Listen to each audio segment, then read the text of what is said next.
except for first. Oh my god! Last time we did the show and had an awesome night. It was Jordy Ben night. Yeah, it was the season. It was different times. So we're not taking the blame on this one. This was, if anybody's taking the blame, the servers at the spring for not the fellas. What do you think if we did a power rankings of who had the most fun at the concert? I'd say Nylander won. Yes. He spoke to me at one escape, and he talked about how I would send him a dad videos. He loved 16, and I was chirping him. I was like, 16 Bud Lights deep. We're mourning the Swedish guys. Oh, yeah. They poured one out for them. They had one last time. Good one. I think, actually, Lilligren, probably maybe number 2. You could say there weren't a lot of hungry hearts.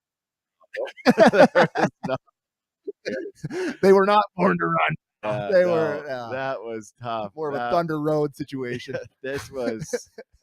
I gotta say, there are just certain times where the game definitely feels bigger, and tonight it definitely did. Right? It's Edmonton, and it always feels big when you're playing Connor McDavid, and it's that split arena where it's half Leaf fans. Yeah. You could have got the little bit of the building juiced up, and instead it's just Oiler fan party night all night long. That one stinks. But right after trades, being excited to see Jake McCabe, who I'll just give you a quick first impression, Jake McCabe. Okay. I thought that tonight he was like a little too amped up. Like it felt like he was trying to do too much a lot tonight. So I'm really not going to read too much into it. I think he's more of a steady player than who we saw tonight. Like you could tell he could snap it around. He could make a pass. Yeah. He's got some nice speed.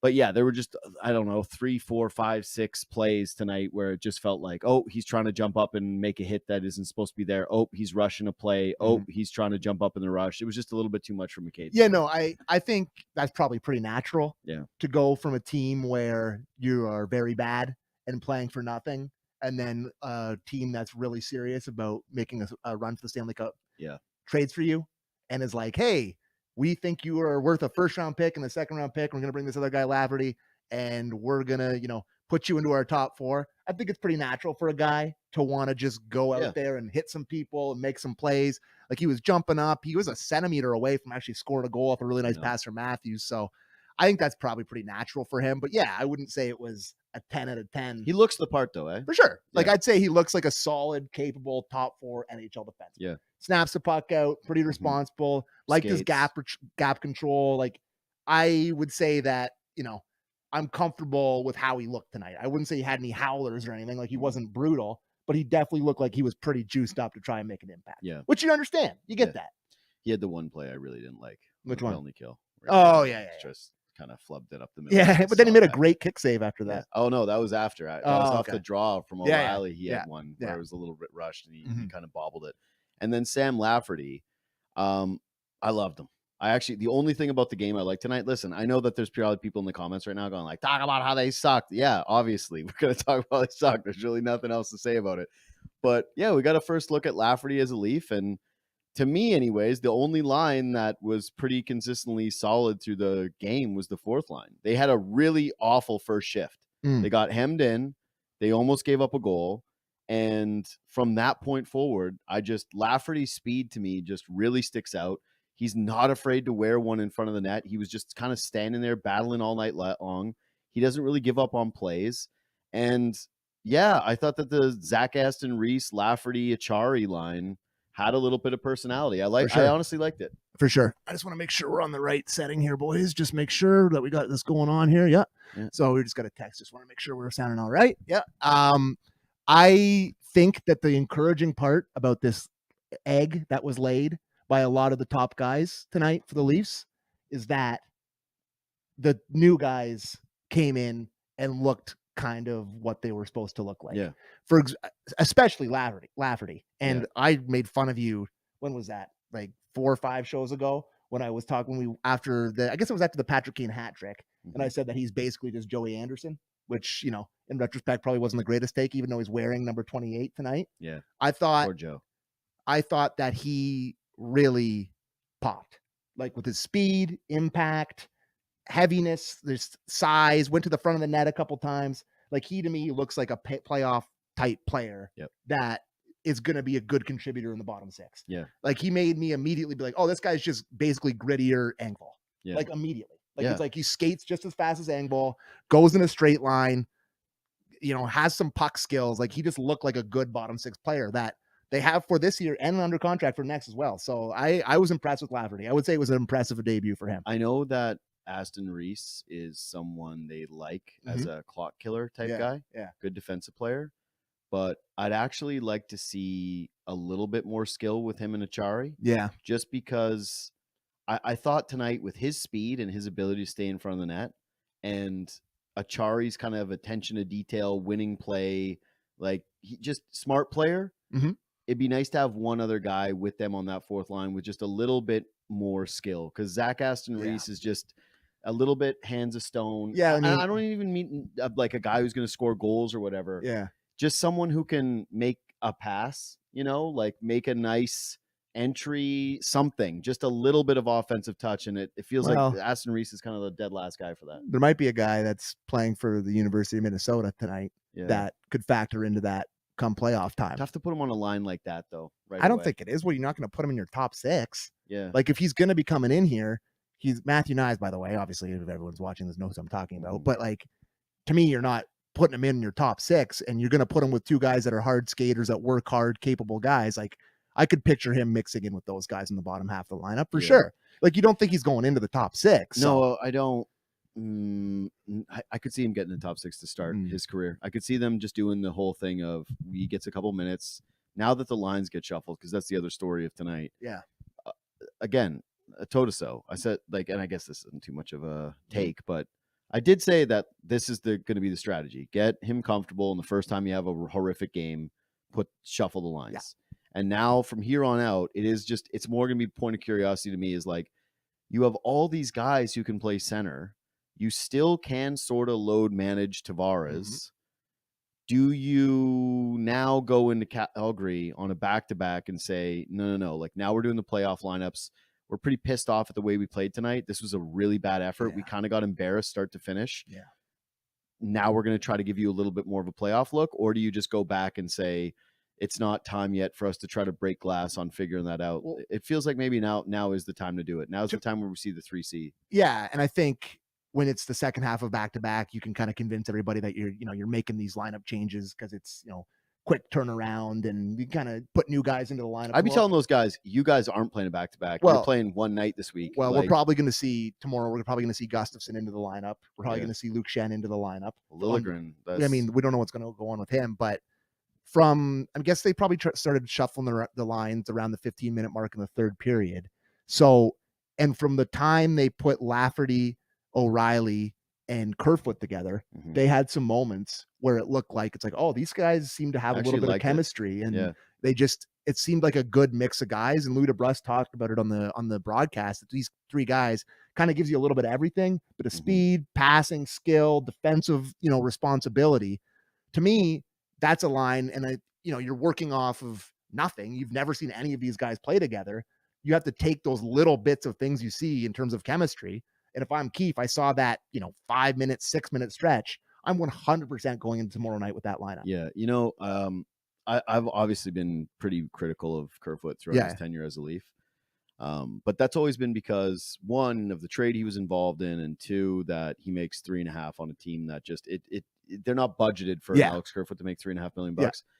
But even watching him with that line, it's just a reminder of, there's a reason why they wanted to keep this guy instead of Engvall. Yeah. Like there's a reason 100%. Why they wanted to keep this. He's a smart player. Yeah. He can't finish. We'll always make fun of him for the hands of stone around the net. Yeah. He's like one of the dead last guys. He's got something that is one of the worst things you can have in hockey. It's one of the worst diseases you can have. Pass when you should shoot and shoot when you should pass disease. Yeah. And it's just something that he's always done where it's like just does the wrong thing at the wrong time a lot of times in the offensive zone, which is not a great trait for a guy that's making $3.5 million on a team that. But he'll be calm with it, and even there was a couple of moments tonight where he carries the puck in well, and he'll stop and set up shop and kind of wait for somebody to make a right play.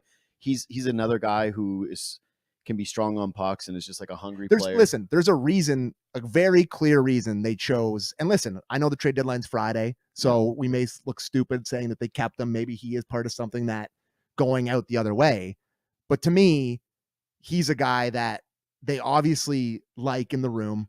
He's a popular guy with like everyone. They always talk. He's the commissioner of the fantasy football league, and like they always like talk about when they say that. But listen, I mean, like that does matter. I know, but it's always you've been the corny fantasy. like have you been the fantasy commissioner, buddy? I've been a commissioner of my college one for Dude, years. But it's you know what? horrific. It's the worst job in the world. It's like you have to be a good guy to do it. No, I'm the most hated person in the league. Wow.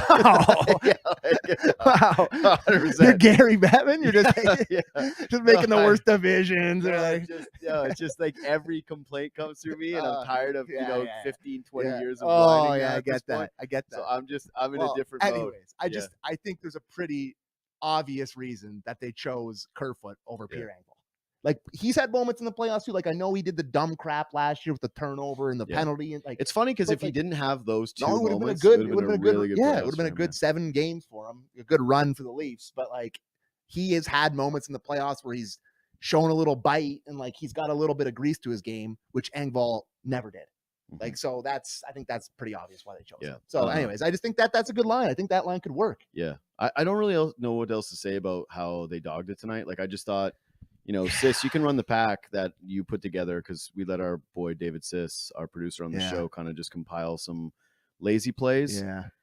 There were a few moments tonight where you could just tell guys were not ready to skate. They were not ready to defend. They were not ready to battle. And there was one to me in particular. I don't know if it's in this pack, but it's in the D zone. It's Ryan O'Reilly, it's John Tavares, and it's I think it's Giordano. Yeah, and they just all looked at each other. Yeah, they all just stop and look like a puck goes into a corner, and they all stop and look at each other and be like, "Who's getting that?" No, I know.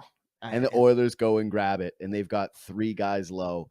It was just flat. They were flat. They had fun at Springsteen. Yeah. They've probably been excited. I will say this in their slight defense. Losing 33% of your team in the bat of an eye and having all these guys leave and you're on the road as it's time to kind of gel and guys are leaving.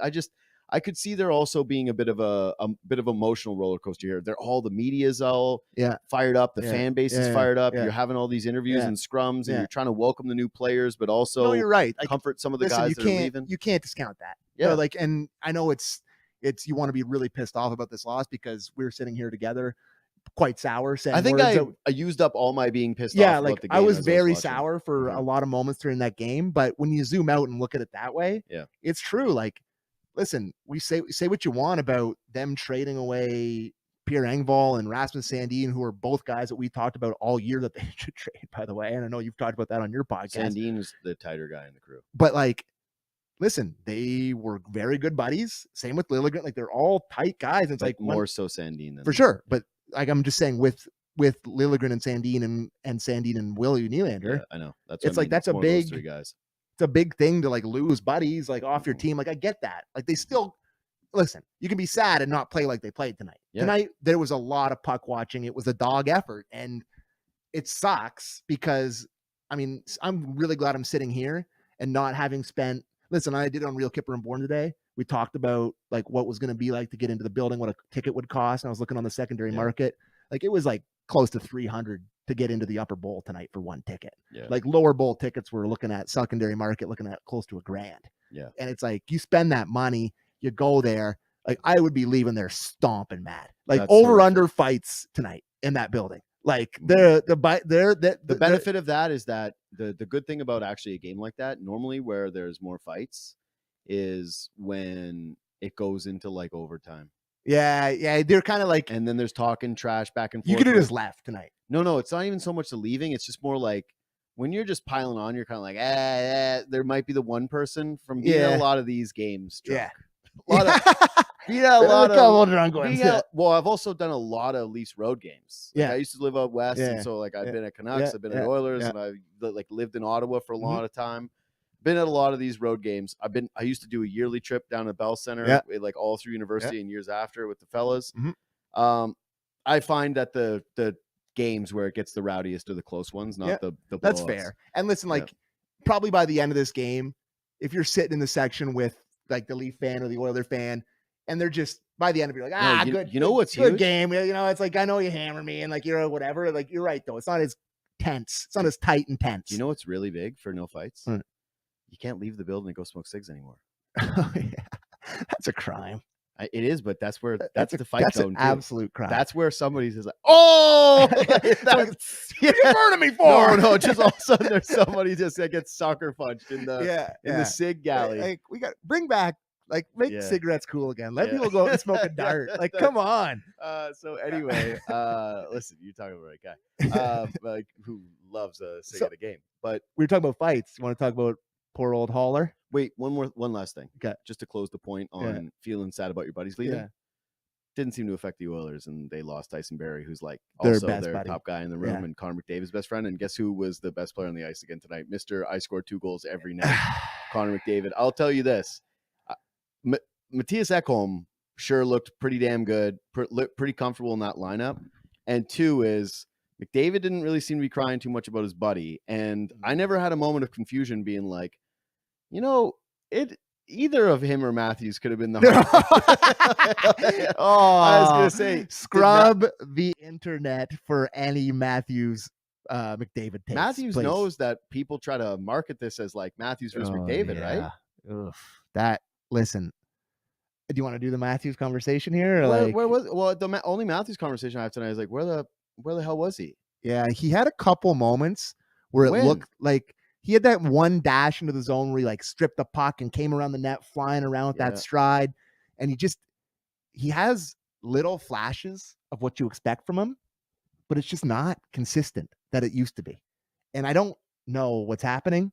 And he had the game obviously against the Squids where he gave him back Marner. He gets his 2 goals. Yep. He's like you said in the show, he's using his body. Like he's looking more like Austin Matthews. You're like, here we go. Yep. You finally reunited them. You had them the time apart.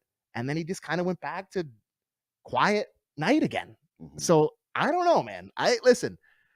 I really hope Marner was solid again. Yeah, too. For the most part, like he was already blocked some shots. Yeah, and he set up the goal, the Kampf goal that everyone thought was offside. Too cute at times, but ultimately good. No, he looked good. Like he just looked like Marner. He's noticeable and he's popping, he's stripping pucks. I mean, he had a couple pretty bad turnovers, which is kind of part of his game. I'm grading on a curve here. Yeah, everyone was pretty bad. Yeah. So I am officially crossing into the kind of worried about Matthews zone. Like, everyone's always telling me like, oh yeah, it'll come. Like it's going to start turning around here. Like, it's good. The puck's going to start going into the net. It's like, I'd like to see it enter the net a few more times here. So there's 2 things to it that is he hurt? I don't think so. I don't think that can be an excuse at this point in the season. And I think we've done that before. And again, like he was brilliant, like that last game against the Kraken. You're right. So I'm not playing the hurt card. There's just 2 things that are weird about it. One is that you'll hear people go, oh, he'll probably really turn it on in the playoffs. I'm like, yeah, but that's never really been him anyway. No, I mean, listen, it's like they always lose in the first round. He's not a playoff guy. Like, what are we talking about here? The whole thing is that they suck in the playoffs and they choked every single year, like lost. And he's been good in like the first 4 or 5 games of every series, and then 5, 6, 7 is when it gets quiet. But 2 is just like all the historically great goal scorers. They don't get tired of scoring goals. No. It's like they're great at scoring goals because it's like that's the thing drives them. Have we not seen Ovechkin? Like every time he scores a goal, he's like, it's the greatest thing ever. Nothing in my life that'll happen will ever be better than this. It's just the reactions that he has. He's the opposite of act like you've been there before. Like he loves scoring He does goals. Not act like he's been there before. He's literally acts like a child every single time. I love it about him, actually. There's like a real joy to his game. Yeah. So, yeah, you're right. I just think that there's been a little bit, it's been inconsistent this year. We've seen games like this tonight. Mm-hmm. It was just, to me, it is a little bit more disappointing, and whatever, you can say this is hot take narrative guy stuff, but when you're facing the best player on earth, a guy that you stole a heart from last year. Yeah, I don't mean stole a heart like he didn't deserve it last year, but I mean like historically, Connor McDavid is just going to be a much greater player than Austin Matthews. And so you don't want to be the Karl Malone to Michael's MJ where people are looking back and going, how did he get an MVP when you were in the league? Yeah. And it's a very good parallel. Yeah. And I don't like that he showed up tonight with kind of nothing and just got outclassed and outplayed. And that one guy looked like dominant Connor McDavid scoring 2 goals, flying around where every shift you're like, no, God, he's horrifying. No. Yeah. Oh my God. It just, he's horrifying. It's just the whole game is please don't hurt him. Please don't hurt. And then, the Leafs make 1 or 2 plays against him. Like Hall had 1 hit on McDavid. It was a great play. And then Riley, after a really tough game for Morgan Riley, but he had the 1 play and then draws a penalty. But like he pushes McDavid up against he kept them away from the net. Yes. I went, congrats. Yes. You get 2 plays a game where you go, nice. They stopped them in a good way. Yeah. Like he fell down a little bit. Good job, guys. He's that dominant. And I never felt that once tonight with Matthews, where I was like, ooh, he's going to be like, do you think Oilers fans in the chat, let me know. Like if you're watching this sucker and you're just, taking. Oh, this has got to be sweet for having a dunk fans. off. Let Sis know if you ever had one moment tonight where you were like terrified of Matthews, even on the power play. No. It's scary zone for me. So I'd like to see it happen. Maybe like I love that take. He's saving it for the playoffs. It's like, no, that take is the all-time. I'd like to see him maybe get some momentum heading into the most important time of the year here. Like It might be really nice to have him, like what's he on pace for now? He's not even on pace for 40 probably. What's he at now? 27? Yeah, I don't know what it is. I'm not a good pace guy. Listen, I'm not a quick math on the fly guy like you the other day with your math. But listen, I don't even know how many. Like I used to know what every guy in the league had for goals and assists, and like I used to be and it's like I don't even remember how many goals do you have. 27 now, 28. Because you just Google everything. Yeah, it's true. It's true. Yeah. That's and exactly you don't play. And like that's. And I think that the older you get, the harder it is to track certain guys in the league when you don't play vids. Yeah, so it's a great point. The vids is so I just want Matthews to shoot in the net. My final point is please more goals. More momentum. Like last year was just so incredible to have a guy like that on the Leafs and have him be that dominant. And listen, I know it's so impossible to live up to that. Like to live up to that year, listen, like, but not really. No, it is. He did it the North season too, where he was amazing. But it was never going to look as good as it did last year. I don't think. Like I think last year, not the peak of his career, but like, is he going to score 60 again? No, I get that. Like I get the no scoring 60 because but there's got to be somewhere in between last year and this year. That's what I'm getting at. It does feel like a drop off. Big time. Yeah, some of it's been health in terms of the pace, but he's still just. I don't know how anybody could be serious anymore about this whole like no he's just trying to focus on the D zone stuff. No. It's like he's not having the same impact offensively every night. It's not there. No, I know it's concerning, man. Yeah, it is. So it's there's enough there. Hall. I was gonna say Samsonov was a bigger story to me tonight. Yeah, I just thought he was out of position on the first goal. Mm-hmm. Third goal, he should probably was the third goal because the second goal was the tip, or was that the fourth? The fourth was the tipper. Was the tip? The tip was he was no chance. 5-hole. Second one was McDavid. So, first one he's out of his net. On the second one, but the third one he's out of position again. He's swimming around. Yeah. He was swimming all like at the very beginning of the game. He settled in and he made some big saves, which is his MO. Yeah, because he's a big athletic guy. So congrats to him for making them. But bit of a spooky game for him. But actually, my take from the game is, I don't know why Sheldon Keefe put him back out for the third period. Great. Like the team was dogging it. They looked flat. Yeah. Again, we talked about it. They didn't do anything to deserve having a goalie in that. And I guess maybe his thinking was because they started the third with the power play and then they scored the goal. Like maybe we can get back in this. So let's keep him in there. And possibly with the back-to-back with Wall for tomorrow night. He's a young guy. He can play 4 periods of hockey in 24 hours. Warm him up. Yeah, exactly. See what he's got. Like, listen, we don't know what's going on with Murray here. Like, so I'm saying Samsonov's too important. Like you need to kind of see what Wall can do here, I guess, unless you're going to make a trade or they're really comfortable that Murray's going to come back in here healthy and ready to rock. Kind of got to see what Wall has in this. And like Keefe was doing with the lines, changing everything around and experimenting with stuff. Wouldn't mind seeing Wall in a game where your team is dogging it and your starting goalie who is kind of, confidence worries or whatever. Like you want to make sure he's feeling good. It's like, maybe don't put him back out there for the guys who aren't trying to get lit up even more. Like they should have had the 6th one where they blew the whistle inexplicably. Like it could have been 8 or 9 tonight. No problem. I was thinking about tonight, watching the trades and thinking about the deadline and the excitement and all the stuff. And I couldn't help but think about Dubas as like being the guy who's like overcompensating, where it's like, Murray, he got the big truck. Yeah, he's like, truck. I got this defenseman, I got this I got Ryan O'Reilly, I got Rolachari, and then he's looking beside him in the media box. There's Matt Murray eating popcorn. He's like, he's looking at him side eye. He's like, "Oh, you're gonna cost me my job, honestly, millions of dollars." This is a massive game. Like, if we go by Friday at 3 p.m. and Samsonov, Wall, and Murray are the goalies, it is an insanely massive gamble. Well, dude, no, it's. I think it's going to be that way. You do? Yeah, I do. You're convinced? Well, I just told you, I don't think that there's, unless you're doing a meaningful upgrade, then I don't think that you do it at all. This is an elephant in the room. This is going to be. Everyone has all these high hopes and these trades, and like they are grittier, and like I like their bottom six tonight more than I've liked it in a really long time. Like I loved it. And they sucked tonight. And like it was the top six that was bad. Yeah, no, it was the stars were bad. Bottom six was okay. And the bottom six, to me, I'm like, this is workable. This is good. I'm like, McCabe looks like an NHL defenseman. They have Shen in the wings. They have Gustafsson in the wings. They have all this star power. They have everything. And it's like, God, and they got a guy in there that is a reclamation project that's swimming around in a big game here, and another guy that's like always hurt, and then an AHL All-Stars. They're three options. It's like, oh my God. But to their defense, and because like even tonight I tweeted, "Hey, Samsonov reminding everybody," and it lit up. Dark guy got after you. As if that guy's still alive. Anyway, so Dark guy. All I gotta say about the goalies is that this year, I think that they've exceeded expectations to a certain point. Like they've obviously all been good, and Samsonov's been good. And man, no one's quibbling with that. Well, not only that, I've been basically Samsonov's biggest fan. But when I mean that tweet where it's like, yeah, their biggest soft spot is definitely still the goaltending. By far. It's got to be the area of concern that you have the most. It's cost them in playoff series before. And if you were going to basically make a prediction board, like, let's say, you know how you do Super Bowl squares? Oh, yeah. And if you were like, hey, how are the Leafs going to like lose this year in the playoffs? It's like heartbreaking goaltending. Yeah, I'm buying that one for $40. Yeah, it's the most expensive square.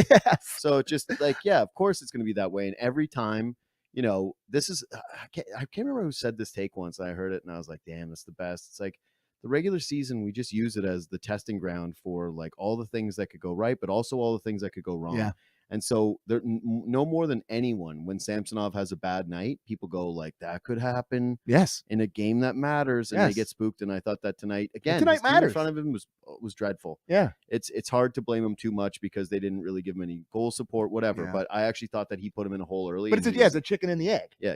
He's not good tonight. He let in 3 goals in the first period. And I would say that there's a case to be made that he could have had all of them. Yeah. There was no like horrific one, but they were all like, not very good. So, yeah, I mean, my thoughts are pretty clear on the goaltending. It's like I said this today on Kipper. I said this on Kipper and Bourne today, and I still, if I had my choice, I would have rather them use that first they got from Boston and done the Korpisalo Gavrikov. Though. I mean, they could have included other stuff. Like nice. Not nice. They didn't have saying they only had that pick left. Yeah, but they gave up it would have been basically their equivalent of the Leafs trading Murray or whatever, or someone else. Like they traded Quick and a first for Korpisalo and Gavrikov. That Boston first is the worst. Yeah. But listen, there's ways to work around it. Like I would have loved to see them do that because I just don't trust it, and I just have a horrible feeling about it. I got to look at that one again. I don't remember what it was. Yeah, so it was more than a first and a contract though.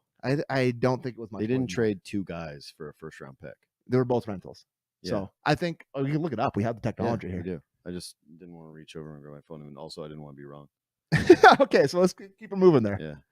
Okay, so yeah, tonight again, nothing really to like. The fourth line, sure. Thought the goaltending was bad. Thought Morgan Rielly had a really tough night. I thought Timothy Liljegren before he got hurt. I hope he's okay, and he's mostly had a pretty good season, but.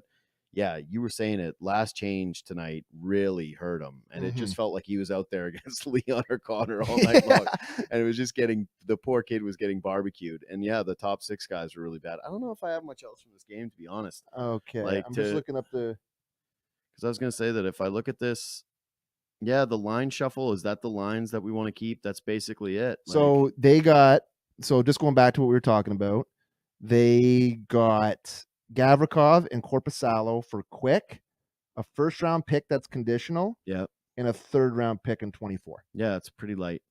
Like that to me is, and you're using that third round pick to trade for Shen anyway.